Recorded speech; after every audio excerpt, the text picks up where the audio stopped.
Question amongst the graders of YouTube. And my phone dings. Millennial, I just have my phone ringing again. This is something I think I have to pick up. Hello?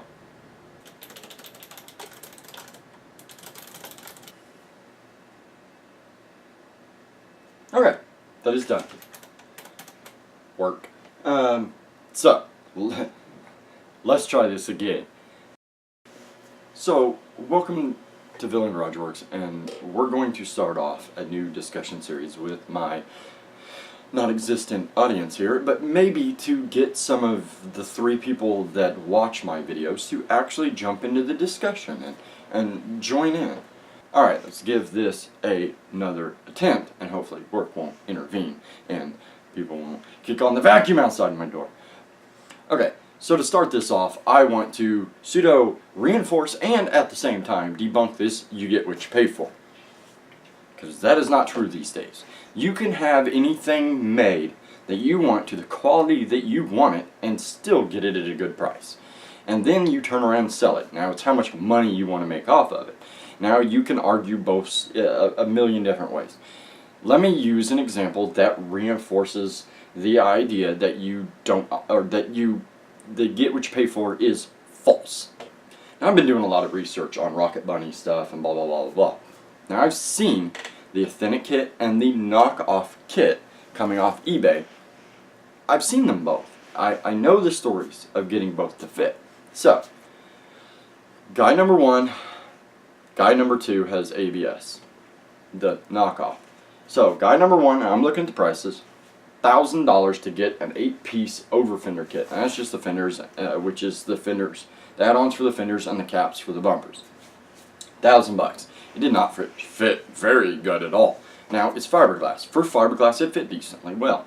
But all the caps did not line up at all. One was cut too short, so basically the fender piece was here and it was tucked in. One was sticking out like that far. And it is better for it to stick out because you can just trim it down until you sink it in. You can say, oh, that's the way it's got to be, blah, blah, blah, blah, blah. And it's also fiberglass. So, good luck autocrossing your car. You run over a cone and get that cone up in there, it's going to crack that thing all to crap and it's going to fall apart. It's nasty. Even installing these things, moving them around, you could hear them creaking. I was not impressed at all for $1,000. So, it was probably 3-4 months later, I ran into a guy, spoke with him on the phone, talked to him, blah, blah, blah, blah, blah, saw pictures, detailed pictures, all this stuff, over the ABS version that is coming, I'm going to make the assumption, out of China, sold by, I think it's Icon Motorsports on eBay. But they're made out of ABS plastic. I asked the guy, I said, hey, when those come in, how'd they fit? And he's like, dude, they were damn near spot on. He said, passenger side headlight, where it curves around the headlight a little bit, he said that required just a little bit of sanding to go ahead and shapen up the corner. And he said the passenger side, around where the turn signal piece is, needed just a little bit of extra spacing. He said it was down just a tad bit where it looked like the mold leaked a little bit. He said other than that, he said they fit perfect. Everything lined up. They were great. There was very, no issues at all. He said there were some imperfections in the front surface where it looked like they had, I'm going to say, it did look like they had to weld the mold, because injection molding is different than fiberglass. You don't just have a mold, lay the fiberglass over, and then pop it out and trim it. You can't just lay over the plastic, pop it out, and trim it. No, there's a back and a front, basically, and they smash them together. And in this case, they'd inject, I'm going to make the assumption that that's what they're doing. They inject the plastic from the back so that any kind of imperfections from the injection ports, you won't see them. But the front, it's being popped off, on and off, all this. You do, every once in a while, get damage in the mold, so you have to weld it, grind it, sand it, blah, blah, blah, blah, mold's good to go, and they keep going. Now, the difference is the startup cost on both. To make a fiberglass mold is relatively cheap. For all 8 pieces, it probably wouldn't cost that much. Injection molding, though, I know an owner of an injection molding company out in San Diego, California, and it's stupidly expensive. So I'll chop out that bit. It was a bunch of mumbo jumbo and pricing and all this stuff. But it's a lot more to build the ABS kit, let's just say that, to start that first kit. But the cost, the manpower, the labor, the quality control is there though. You can just dump plastic, pop. One person can be doing this all day long, cranking out kits from one mold. All 8 pieces, one mold, slam the plastic, pop it apart, basic trimming, out the door. There is no, you're not going to pop out a part and it be warped. Or you're not going to ship a part and it be warped when it gets there. So this is a case of you can't tell me that I should support Rocket Bunny, the original designer of these kits. And original, like, this is a piece of artwork, I'll give the guy that. I don't remember his name, but they're sold through Greddy now. I don't know in Japan if they're sold through Greddy or Trust, but here in the States they are sold through Greddy, or imported from Greddy. But they want $1,000 for that, and it's fiberglass. That won't last. I would tear those up. So yes, in this case, I'm going to vote for go with the cheaper product, because the cheaper product is better than the expensive product. And if they were the same price, made out of the same material, or I won't say same price, you could even say that that ABS original, if the original manufacturer made that kit for say $500, I would spend double the price to support the manufacturer. I'm not spending 4 times the price, almost 4 times the price. It's something like 3.89% times to get an inferior product.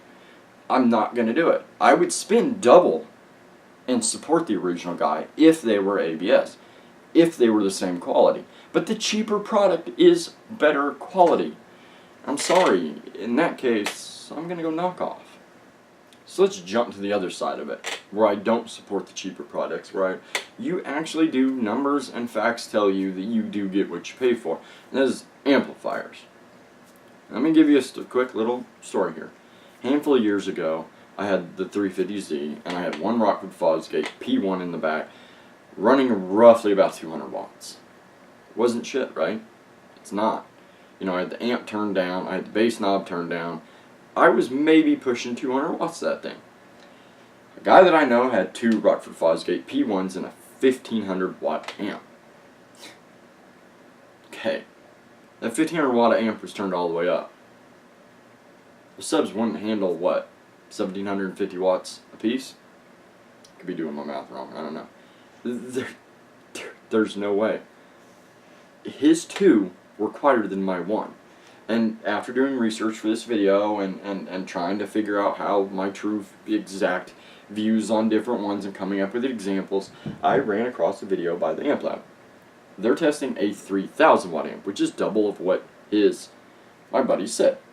It would only do 472 watts. So with that theory, if a 3000 will only do, say, 500, it means the 1500 will only do 250, split up between 2 subs is 1 1/4 per sub. So I was producing more, putting more wattage to one sub than he was each of his subs, and they just, at 125 watts a sub, it just wasn't producing the sound. You couldn't get the range. Plus this amp won't read the hertz ranges very low or very high. I think it maxes out like 250 hertz, which you can argue a million ways of where you don't need that and you don't need this and you don't need that, but it's dirty. The signal's even extremely dirty, so you don't get the quality signal going to the sub, so thus the sub doesn't perform anywhere near what it could with a decently clean signal. I have dyno tests all over this thing.